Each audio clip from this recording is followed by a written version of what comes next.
नमस्कार, मैं मुंबई से मंजू मंगल प्रभात लोढ़ा। सुनने वाले सभी श्रोताओं का भारत भाग्य निर्माता अनकही कहानियों में पुनः स्वागत है।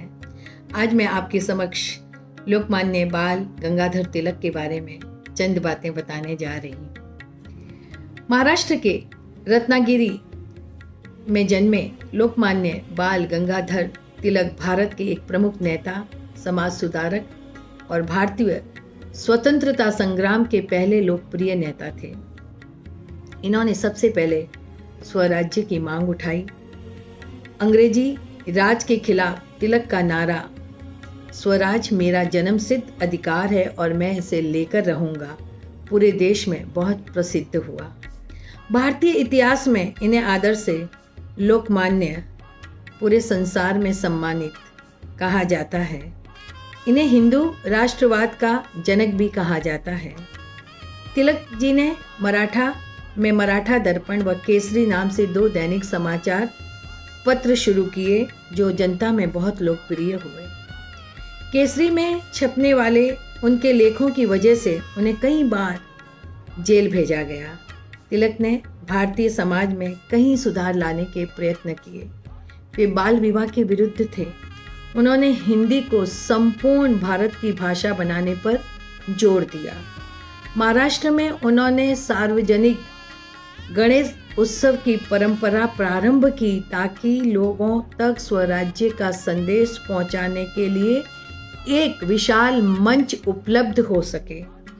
भारतीय संस्कृति, परंपरा और इतिहास पर लिखे उनके लेखों से भारत के लोगों में स्वाभिमान की भावना जागृत हुई। उनके निधन पर लगभग 2 लाख लोगों ने उनकी अंतिम यात्रा में हिस्सा लिया।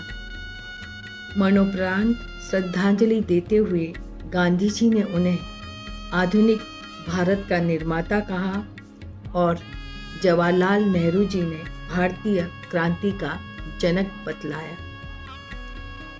हिंदू राष्ट्रवाद के पितामह के तौर पर विख्यात लोकमान्य बाल गंगाधर तिलक भारतीय राष्ट्रीय कांग्रेस में शामिल हुए, लेकिन जल्दी ही कांग्रेस के नरमपंथी रवैये के विरुद्ध हो गए।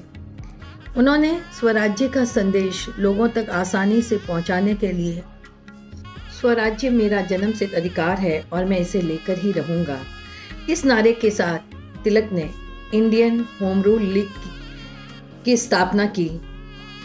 उनके हौसले जेल की सलाखों से कहीं ऊंचे और मजबूत थे।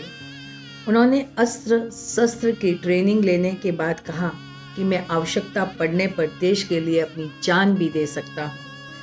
लेकिन अगर आप सोचते हैं कि केवल प्रशिक्षण से अंग्रेजों का मुकाबला हो सकता है तो ये सही नहीं है। 1 अगस्त 1920 को उनका निधन हो गया और उनकी अंतिम यात्रा में लगभग 2 लाख से अधिक लोग शामिल हुए। लोकमान्य तिलक जी के इस जज्बे को हम सब भारतवासी मिलकर नमन करते हैं, सलाम करते हैं। जय हिंद, भारत माता की जय।